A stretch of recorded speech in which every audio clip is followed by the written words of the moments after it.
right. How's that look? It looks pretty good from here.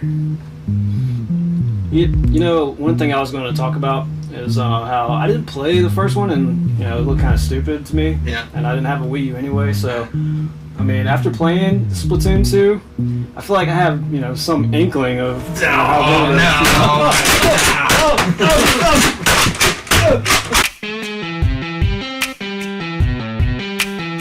What is up, everybody? Welcome in to the XS review of Splatoon 2. I'm your host, Jordan. I'm Jeff. I'm Grit. So, if you've got a Nintendo Switch, you should probably have this game. We're going to tell you why. Splatoon is a first-party Nintendo IP that first saw light on the confusing Wii U console. It's a third-person shooter that doesn't necessarily focus on shooting other players. People players. Yeah, and it's a brilliant way for Nintendo to get into the shooter genre without the intent to kill. So the story and gameplay take a backseat to the gameplay and some of the modes in the game. Not to say that there's not a story in this game, because there is, but it could be a little confusing. Jeff's pretty well informed about it, won't you? Explain it just a little. It's a simple kind of story. The two main hosts from Splatoon 1 are missing, and you end up following one into a sewer drain pipe to go and save the little electro cuttlefish that's up on top of the tower that provides power to the place. Okay, and that's pretty much the single player portion of the game, right? Yeah. Okay. But there's also, so Jeff, you mentioned the sort of talk show element. Has that been a persistent thing since Splatoon 1?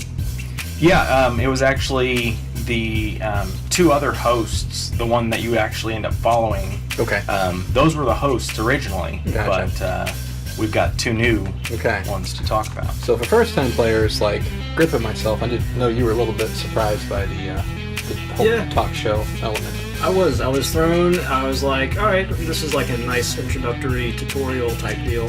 Then I found that it's something that starts every time you boot the game up. Mm-hmm. And at first I was mildly annoyed by it because you can't really skip. You have to hit A after every line of dialogue. Right.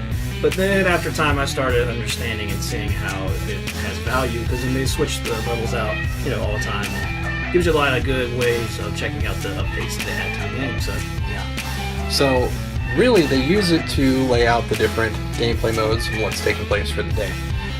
The sort of three main things that you can really do from the jump, outside of outfitting your character, is you can go play online. There's three different ways you can play online. You can play with friends, you can play by yourself in just sort of friendly games of, what do they call that mode? Regular mode? Yeah, just regular battle, that's what they call it. And it's just capture the territory. The focus really is not on killing other players online, it's just who has the most territory at the end, covered by your team's color ink. You got that graffiti element. Yeah, it's pretty cool. And then there are, once you get tired of that, or if you find that your teams suck, which we were running into a little bit today, you can move up to ranked battle. It's a little more intense. People tend to take the game a little bit more seriously there, but you can't play this mode until you reach level 10. Which is why I haven't played it yet. Right. Well, once you get up there, it's a good way to go if you're finding that your teammates aren't understanding how to play, how to win matches, which you do run into that the longer that you play. And then the other mode, there's one step up from ranked mode. For the super serious player, you can't do that until you've achieved at least B- in ranked mode. Correct. So it's for the best of the best. Called League Battle. Yeah, League Battle. It is intense. And there's another mode that you can do outside of those that's not in the main hub world. It's called Salmon Run. Yeah. It's a cool way to get 4 people together and do something that's different if you're getting tired of capturing territory and killing other squids. It's more of a co-op mode where there are specific boss type things and you fight them off to collect the treasure that they are hoarding. It pays out to you in the ways of bonuses. It can be cash, it can be gear, it can be all sorts of cool stuff. The only caveat is this mode is not happening all the time. Again, which is where the talk show thing comes in. They'll tell you when Grizzco is open, when you can go do that mode. So, pretty cool there. So far, I've spent most of my time in regular battle. I'm having the most fun there, but like I said, I am starting, now that I'm a little bit more experienced and I have better gear, I am starting to run into some bad teammates, but that'll happen in any online game. So, what have you done mostly so far? Mostly just the team battle, just regular battles. I mean, I've jumped in with you guys a couple times. Like, you make it really easy to jump in with your friends, which I do like. I really appreciate that. Like, I'll just be playing, and all of a sudden I see Riot Gear 80s like jumping all around. Who's this clown? Oh, it's Jeff. All right. And of course, there's no voice chat, so you have to really rely on your body language and jumping and really random signals. That's why There is voice chat, but it's kind of awful. Yeah, I don't even. We'll get into that. That's why I do the squid bagging, to let you know it's me. Squid bagging. That's what it's called. Yes. That's what it's actually called. That's the term when you go into squid mode and you do the little squid jump after you get a kill. So you learn something today. Yep. Alright, so enough about that. Let's talk a little bit about some of the other things with the game, like graphics and sound. So as far as the graphics go, it's about what you expect from the Switch.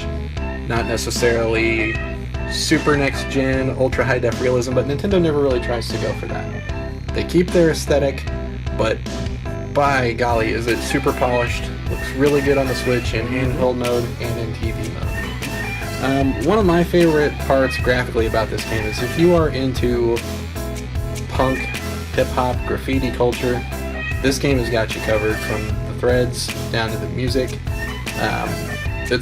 I was kind of surprised that this was a theme that Nintendo put out there a little bit. And I kind of mentioned that to you when you were sort of on the fence about getting it. I was like, man, I thought I was just sort of going to be like on the fringes playing it when Jeff brought it over. I was like, I'll just play it when Jeff brings it. We played it together for about 4 hours, and I was like, God damn it, I have to go buy this. It really is super fun. Yep, it is. And I like how they have a lot of creativity to it. You can draw your little, I don't know, posts, I don't know what to call them, but they actually show up as graffiti tags in the game, which is really cool to me. Right. There's some brilliant artwork out there, man. I'm always impressed by some of the things people make. Yeah, It's really awesome. Not only do they show up in-game, they'll show up in the main hub world, too, as speech balloons. They'll also show up as graffiti if you go over in the corner where Grizzworks is. It's really graffiti heavy over there, and sometimes you can see stuff, which is kind of neat. It'll be on the displays in actual games that you fight as well, which is cool. Yeah, it's neat. But as far as the graphics go, I don't think I'd want realistic squid. Right. It'd probably be pretty terrifying, maybe. Weird. But, I mean, it shines on the Switch. It is, if you like Mario Kart, if you love, if you got into ARMS, there's no reason why I don't think that you would love this game. Right. Graphically gorgeous. The sound is fantastic. One of my favorite little nods in this game is in between battles. You can actually use your controller to manipulate the between battle music. So the D-pad, the shoulder buttons, and both the thumbsticks. You can use the D-pad and the shoulder buttons to cue different musical elements. The right controls the frequency. You can kind of mess with that as it's playing, and the left stick controls pitch. So you can pull it down and trigger things, and they'll play really low or really fast, and it's fun. Yeah, you can remix your own music in between battles. It's pretty cool. So I'd give the sound an A+. Graphics for what they are, I mean, it's a solid A. It's really, really shiny Nintendo, kind of at its best almost. So. And no frame rate drop whatsoever. No, I have not had any problem with that either. So now let's talk a little bit about gameplay and tactics. First thing you got to do is outfit your character. You can wear different tops, different shoes, and different headgear. Be they glasses, headbands, hats, helmets, you name it. And of course, you can change your weapons. You just got into a weapon that you're really enjoying.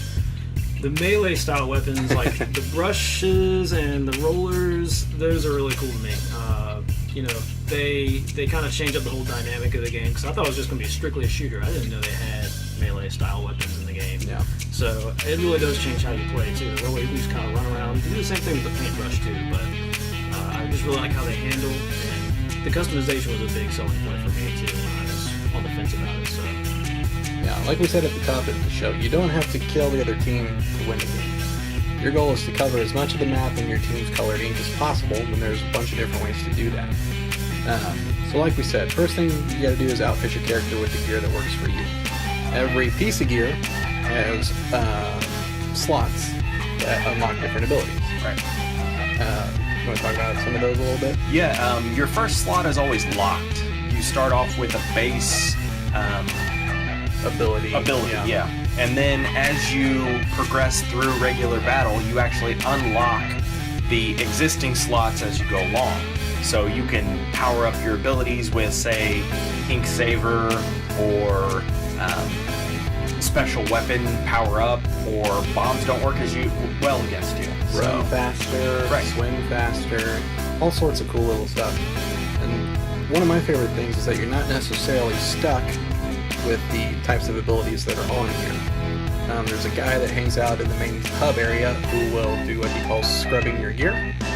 You can see him, and he will wipe out all the abilities and give you ability chunks. You can save those up and convert them to abilities to put back on the empty gear. Yeah, it sounds a little confusing and convoluted at first, but the more you play with it and understand how gear works, it's pretty intuitive, actually. One of my other favorite things concerning gear is in the hub world. If you come across somebody that has a piece of gear that you really like, say you're in my hub world and you're wearing a super cool hat that I haven't seen, I can walk up to you, press info about you, and it'll show me what you're wearing. I can then order your piece of gear from that same guy that'll scrub your gear. It takes him a day to get it. Colors might be a little different, the abilities might not be the same, but you can get that look if that's what you're after, which is pretty cool. A lot of really clever ways that they found to get you different types of clothing, different types of guns. Just really, I keep coming back to the word clever, but that's the best way I can think to describe it. So, like we were saying, your goal is to cover your base. So if you're not good at aiming or shooting other people, it's fine. Getting into a little bit of the tactics side of things. So since your goal in the main battle mode is to cover, Paint your base. for the love of God, paint your own base. I can't tell you how many matches we've lost because our teammates left large chunks of our own base unpainted. That is frustrating as crap.